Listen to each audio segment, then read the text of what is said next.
ماچس کی تیلی کا سر تو ہوتا ہے لیکن دماغ نہیں ہوتا، ذرا سی رگڑ سے بھڑک اٹھتی ہے اور اپنی ہی آگ میں جل کر خاک ہو جاتی ہے۔ حاسد کا بھی کچھ ایسا ہی حال ہے کہ دوسروں کی کامیابیوں پر خود کو ہر وقت آگ میں جلاتا رہتا ہے۔ ناظرین یاد رکھیں کہ دوسروں کی خوشیوں میں خوش ہونے والا شخص کبھی ناکام نہیں ہوتا۔ جب کبھی کوئی آپ کا دوست، آپ کا رشتہ دار کامیاب ہو تو ہمیں اور آپ کو چاہیے کہ ہم اس کے گھر جائیں، اس کے گھر جا کر اس کو مبارکباد دیں۔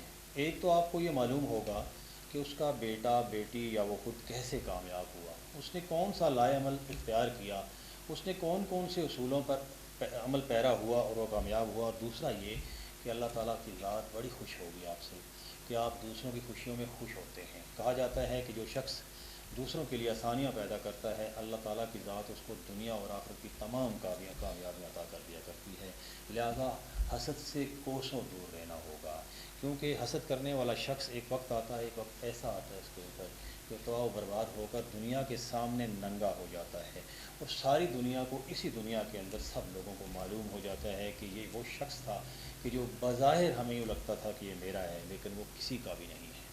تو حاسد سے دور رہنا چاہیے، اور حسد کرنے والوں سے بھی بہت کوسوں دور رہنا چاہیے ہمیں۔ اور اس کے ساتھ ساتھ آپ کو یہ بھی بتاتا چلوں کہ ہمیشہ یاد رکھیں کہ جتنا زیادہ آپ لوگوں کی خوشیوں میں شریک ہوں گے اتنا زیادہ آپ کامیاب رہیں گے۔ آپ کے بچے، آپ کے بہن بھائی، آپ کے گھر والے اور آپ خود اس دنیا میں بھی کامیاب اور آخرت میں بھی کامیابی آپ کا مقدر ٹھہرے گی۔ آپ نے دیکھا ہوگا کہ عام کسان کا بیٹا، ایک مزدور کا بچہ، ایک ایسے شخص کا بچہ یہ صبح نکلتا ہے اور شام کو جب واپس آتا ہے تو بس اتنا کماتا ہے کہ مشکل سے اس کا رات کا گزارا ہوتا ہے، پھر صبح کے لیے نکل جاتا ہے، اور اس کا بیٹا اس کے ساتھ دیتا ہے، اس کی بیٹی اس کا ساتھ دیتی ہے۔ اور پھر ایک وقت آتا ہے کہ وہ دن کو اپنے باپ کے ساتھ کام کرتے ہیں اور رات کو پڑھتے ہیں۔ جب نتیجہ آتا ہے، جب رزلٹ آتا ہے تو اس کی کلاس کے بچے اور وہ اساتذہ مکرم حیران ہو جاتے ہیں کہ یہ کیسا شخص ہے، یہ کیسا بچہ ہے کہ جس کے پاس اتنا وقت بھی نہیں ہوتا کہ وہ اچھے طریقے سے پڑھ سکے لیکن کامیاب۔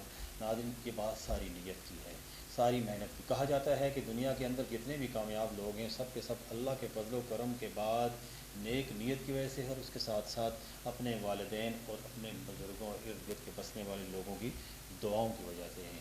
ہم سب کو ہوش کے ناخن لینے ہوں گے، ہمیں یہ سوچنا ہوگا کہ کامیابی کیسے ملتی ہے۔ بڑا آسان طریقہ ہے، ہم دوسروں کی خوشیوں میں خوش ہو جائیں۔